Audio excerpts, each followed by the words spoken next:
দেখেন এই দুনিয়াতে দুজন ফেরেশতা এখনো উল্টা ঝুলতেছে। তার নাম কোরআনে পাকে এসেছে হারুত মারুত। ওই দুজনের নাম কি? হারুত মারুত।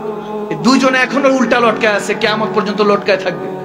এরা বলতেছিল আল্লাহর কাছে, কোরআনে এসেছে, আল্লাহর কাছে বলতেছে, আল্লাহ বনি ইনসান বড় গুনাহ করে, আমরা যদি মানুষ হইতাম জীবনে গুনাহ করতাম না। আল্লাহ বলতেছে আচ্ছা ঠিক আছে, যাও, তোমাকে ইনসানি সুরত দেওয়া হলো, শাকল দেওয়া হলো, যাও।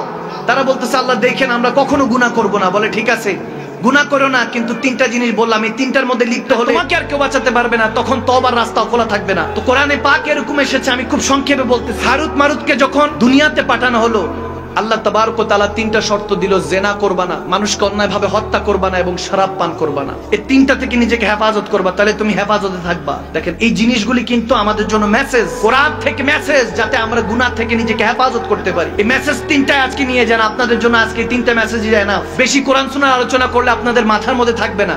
অল্প কথা বলবো, অল্পটা থাকবে, অতটুকু আমল করলে বরকত দিবে কে? আওয়াজ দেন না কে? আল্লাহ। তারা আসলেন, এক নারীকে দেখলেন, আসক্ত হলেন, নাউজুবিল্লাহ। হারুত মারুত দেখেন, লোভে পাপ, পাপে মৃত্যু। আপনি যখন গুনার মধ্যে ডুবে থাকবেন, এই গুনাহ আপনাকে ধ্বংস করে দিবে। জেনার দিকে যখন লিপ্ত হলো, নারীর আসক্ত হয়ে গেল, হারুত মারুত নারীর দিকে গেল, বলতেছে আমাকে পেতে হলে শরাব পান করতে হবে। শরাব পান করা বলতেছে না, শরাব পান করব না। এখন তাদের মধ্যে এখন কাজ করতেছে না, নিজেকে হেফাজত করতে হবে, হেফাজত করতে হবে, এরকম আসছে। সংক্ষেপে বলছি, ওই নারীর হাজবেন্ড ছিল, স্বামী ছিল, বলছে তাকে হত্যা করো, এরপর আমার সাথে খারাপ কাজ করো, নাউজুবিল্লাহ। যখন এই কথা বলতেছে, বলে না আমরা এগুলো করবো না, আল্লাহ নিষেধ করেছে। বলে ঠিক আছে কিছু করতে হবে না, জাস্ট শরাব পান করো, মদ পান করো, কিছু করতে হবে না। তখন চিন্তা করলো মদ আর কি, তখন তো আর একটা হারামের পর্যায়ে ছিল না, কিন্তু রব্বুল আলামিনের ওই যে হুকুম দিয়ে ছোটা মাথা থেকে চলে গেল, মদ পান করলো, হুশ হারালো। এরপর ওই নারীর সাথে জেনা করতে যাবে, বলে আমার স্বামীকে হত্যা করো, স্বামীকে হত্যা করলো। এরপর ওই নারীর সাথে জেনা করে নাউজুবিল্লাহ গুনাহগার হয়ে গেল। নাউজুবিল্লাহ পড়ে গুনাহগার হয়ে গেল। এরপরে যখন হুশ আসলো, দেখে হত্যাও করছে, জেনাও করছে, মদও খাইছে। এমন অবস্থা করে আল্লাহর কাছে দুই হাত তুলে কান্নাকাটি করলেন। আল্লাহ তাদেরকে উল্টা লটকায় রাখছেন। একটা বার চিন্তা করেন, দেধারসে গুনাহ করি, গুনাহ করতে থাকি, একটা গুনাহকে ধামা চাপা দিতে আরো 10টা গুনাহ করি, একটা মিথ্যাকে ধামা চাপা দিতে আরো 20টা মিথ্যা বলি। আল কিযবু হলে আল কুফরু যুলমাতুন, মিথ্যা ধ্বংস করে, মিথ্যা দিয়ে শুরু হয়। আপনি কাউকে খুশি করার জন্য মিথ্যা বলছেন, এটাই আপনার গুনাহ দ্বারা সূচনা হলো, ঠিক না?